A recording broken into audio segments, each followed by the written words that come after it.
You stand above Worm God Xita's body. The Upended is ready to activate, and Rhulk welcomes you. This is the end of the journey, either his or yours.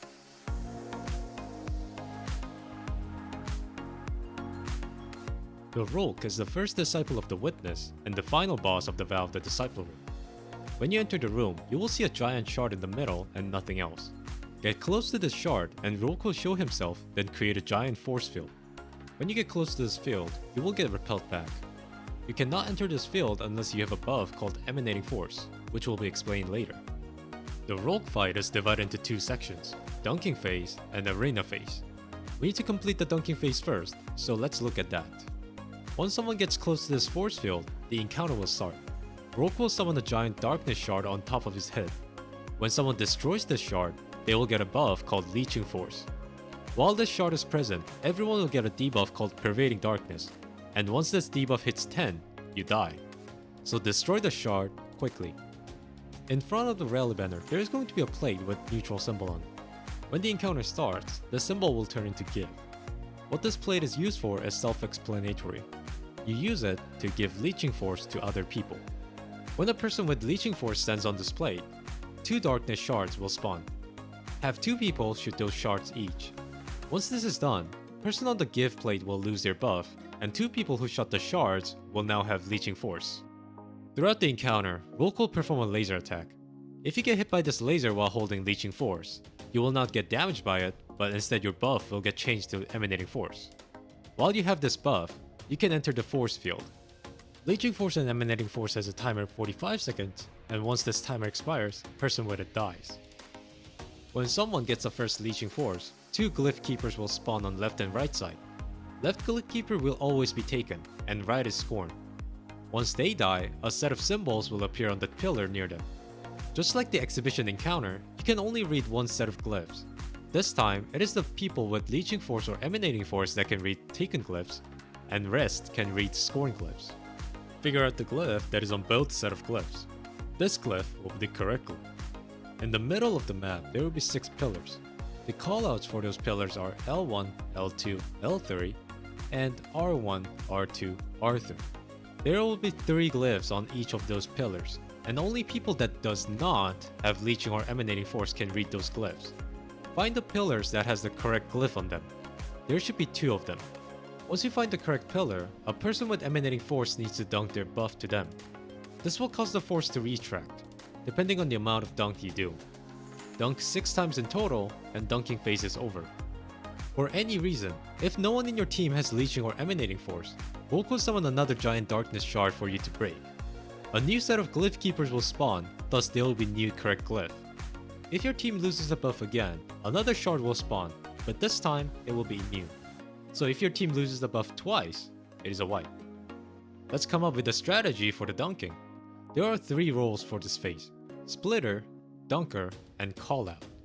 Callout is an optional role, but it is recommended to have one person designated for it. As a Dunker, your job is to dunk the buff. When you get Leeching Force, you will get hit by the laser to get Emanating Force. Once you have the buff, hear the callout for the pillar, then dunk your buff. Get out of force field, then repeat the same process. As a Splitter, your job is to split the Leeching Force to 2 people. When it is time to split, you will stand on the gift plate, then stay on it until 2 people gets a Leeching Force by shooting at the darkness shards. One important job for you is that you should never get hit by the laser, since Emanating Force cannot be splitted. As a callout, your job is to call out the correct pillar.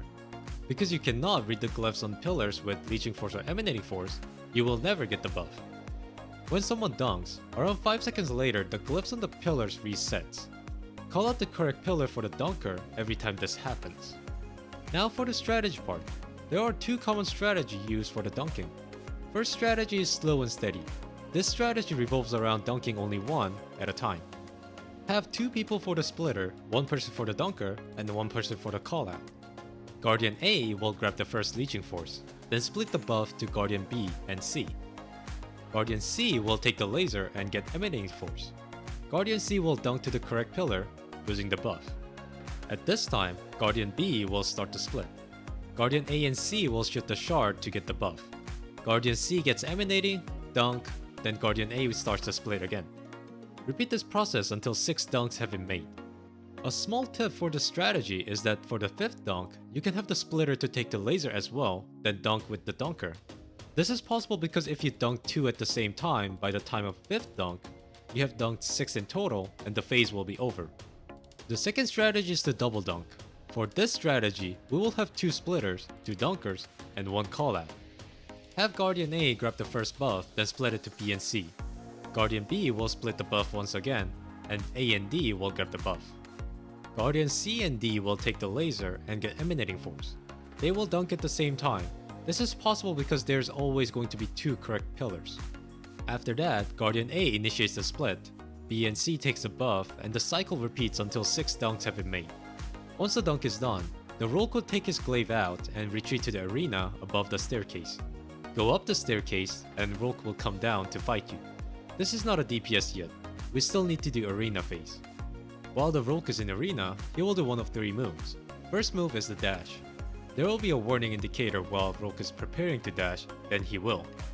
Evade this attack and he will place his glaive on the ground. Second move is a laser. Rhulk fires lasers to the 4 directions, and if you get hit by this, you will get stacks of Pervading Darkness debuff. But if you had Leeching Force, you will get Emanating Force instead. Third move is a kick. Rhulk will only use this if you get too close to him, and it is very lethal, so don't go near him unless you want to get kicked.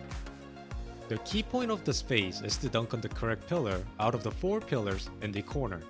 If someone destroys the glaive after the dash attack, they will get a Leeching Force. For anyone else that does not have Leeching Force, they will see a glyph floating in the air.